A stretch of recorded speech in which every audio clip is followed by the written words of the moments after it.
Hi, I'm Buzz Lagos. Welcome back to the Weekly Buzz. Today we're going to look at two clips from Minnesota's game against Indiana, and we'll see their goal and Indiana's goal, and do a little analysis of those two situations. Then we'll move on to Minnesota's opponent this coming weekend, Jacksonville, and look at their goal and break that down.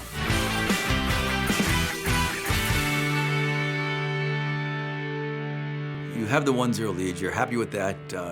You got a good goal. And you want to preserve that lead like you did the week before, and if need be, get a 1-0 victory. But you're on the road. A tough team. Indiana had some energy, and they got a set piece. They got a wonderful goal. On this corner kick. Good service in, and we are even at one. Pena, the goal scorer. It varies from coach to coach, the time you send on set pieces. Defensively, you have to work on it. You have to get your organization. You have to decide whether you're going to play strictly zone defense and organize a zone defense, or you play a combination man-to-man and zone, where you place a few players and then match up the other players man-to-man. And that's what Minnesota uses, and we'll analyze that. Okay, Indiana's earned a corner kick early in the second half, and notice Minnesota's organizing with several players playing zonally. Christian Diaz at the top of the 6-yard box. Giuliano Vicentini's blocking the driven ball in the near post area. J.C. Banks on the post. And we see everybody else is kind of matched up man-to-man. We see Sammy kind of out of position already. He's worried about Charlie Rugg in front of him there, and he's got a defender, Calvano, defending Rugg. And Sammy's just letting that little sequence bother him from good position and good vision of the ball. The main mistake that many goalkeepers make, I see at all levels, is just as the server's about to hit the ball, the person taking the corner kick is about to hit the ball, many keepers will take a step toward that person, toward the ball.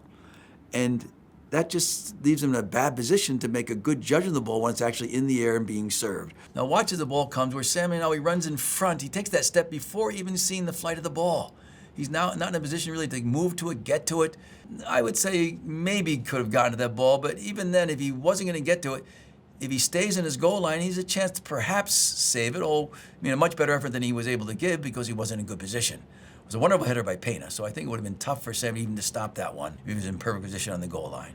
How do we defend with our runners? Well, we notice we mark up well man-to-man, except if you count the number of Indiana players, there's 5 players making runs and only 4 Minnesota players.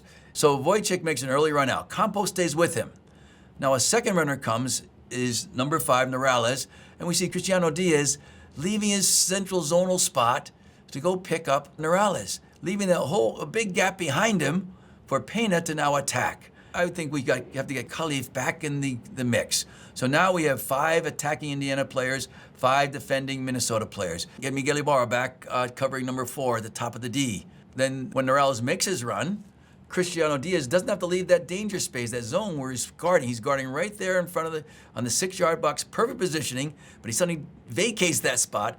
Aaron Pitchcolin and JD want to get more goal side out in front of those runners so they can really challenge for that ball with the runners, not running by them, and you don't want to find yourself where the runner's between you and the ball. You want to be ball side of that runner, or at least halfway in front of his path, so you can jump with him and disrupt him and not make it easier and get up and get a strong header. Notice when Pena goes up, nobody's really jumping with him. He's just going up unchallenged for you. You want to be in a position where you're jumping too.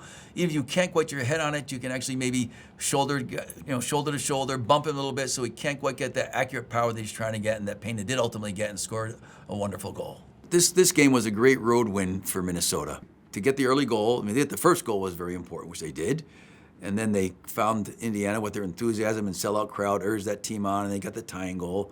Minnesota kept playing well, kept battling, kept working hard, and they got 2 more goals to come up with a great 3-1 win. And that's a really nice confidence boost. When teams start playing with confidence, and I'll use the word trust later on, and where they're trusting each other, they know where they're going to be, you suddenly start to see the ball move around that field very rapidly.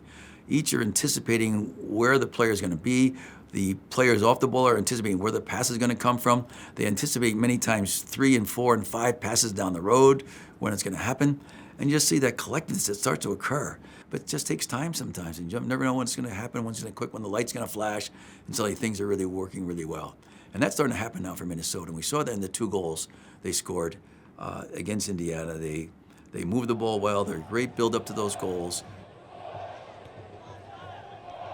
Banks. In for pitch Colon. Good ball. Campos. Saved by Cardona. Rebound. It's in. We see this goal starts with Miguel Ibarra starting the ball from the left side, bringing it to the right. Aaron Pitchcolin just knocks it wide. The wide ball stretches Indiana out, starting to open some channels up. Kevin Menegas plays it back, and Miguel plays it back, possession oriented. Now, ideally, I might like to say, hey, let's get it the other side of the field. It's crowded over here. But Diago decides, let's go attack this channel again. We have lots of numbers, let's find open players. Ball to Banks, and we look at J.C. Banks, and what I like about this one, a normal side of a pass would have been intercepted by the defender. Payne is trying to keep the ball from going to Pitchcolin, and he's in a pretty good position. And the only thing Banks just decides, I can flick that ball up over his leg. Get this tempting ball, so it's lifted in the air, a little more difficult for Pitch to handle, but with all the space that Pitch had, he was able to turn and get his head upfield. And again, the play where Norales was out with Khalif and wide, and we played it wide to this flank, and that kind of drew Norales out. So Norales is out still a little bit, not in yet, and the wide channel between, I think it's Miller and Norales, the ball can be played through, and that's exactly what Pitch does. And we see again a ball like last week, a ball just played straight toward the goal line, almost parallel to the goal line, for Campos to run onto. And Campos makes a diagonal run like Miguel Ibarra made last week, gets that little touch to the ball, knows where the goalkeeper is in a sense, tries to go far post. The keeper blocks the far post shot, and the deflection runs right in the path of Justin Davis, who puts away a wonderful finish with a great strong run out of the back. When you're looking at a play like this, and you go back and you say, how did Justin Davis get there? Where did he come from? He's our left defender. He's suddenly one of attackers in that far post. What was it that got him to go forward? And this is where you can't quite grasp how to do these things as a coach. You can't make it happen. And maybe the first 5 or 6 games it didn't happen, but suddenly now Justin Davis says, hey, things are looking good. I see a ball played in the pitch. Are we going to create a chance? Is that ball going to be played through? I'm going to trust my teammates are going to make this happen. I'm going to start my run. And so the ball's played through, and Justin's starting to run. He looks, see what's happening, and suddenly the ball's played at combos. Oh, big strong run. I got to get in there. And he gets in there in a great position just inside a rug and knocks it in. Now it's your left defender coming up out of the back. Look at the run he makes. This is a 50-yard run. And trusting that the ball's going to come across. He's going to be able to get to it and get a goal. And what a handsome reward that was. What a wonderful reward. Many times you make that run, you don't get the ball, it gets blocked or saved by the keeper, or the guy shanks it, doesn't get to you. And that's why it's just fantastic when a run like that is rewarded in such a way with a goal being finished. So we expect these kind of challenges and pressure from Jacksonville this weekend. They're going to be a very effective team, high pressure, good skills, good pace, good speed, and cut down your time. And a team which sometimes looks very good will not look so good against a team that puts that kind of pressure on you.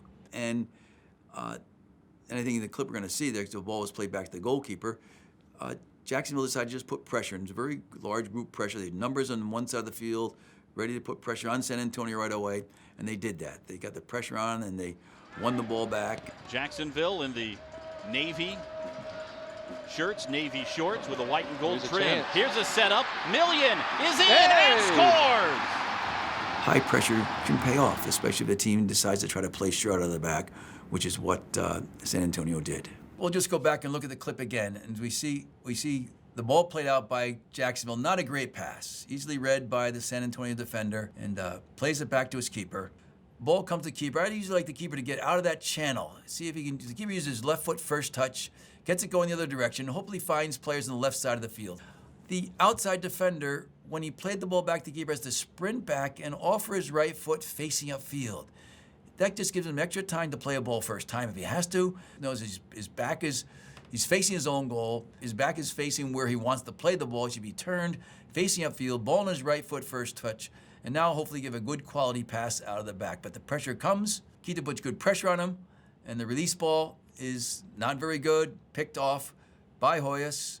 So Hoyas heads the ball, and Keita finds it. Flores head up and sees Millian making a run, and just a two-touch finish, beats the keeper for a nice goal. The one last culprit we should get after right now, a former Minnesota player, Stephen Deroux.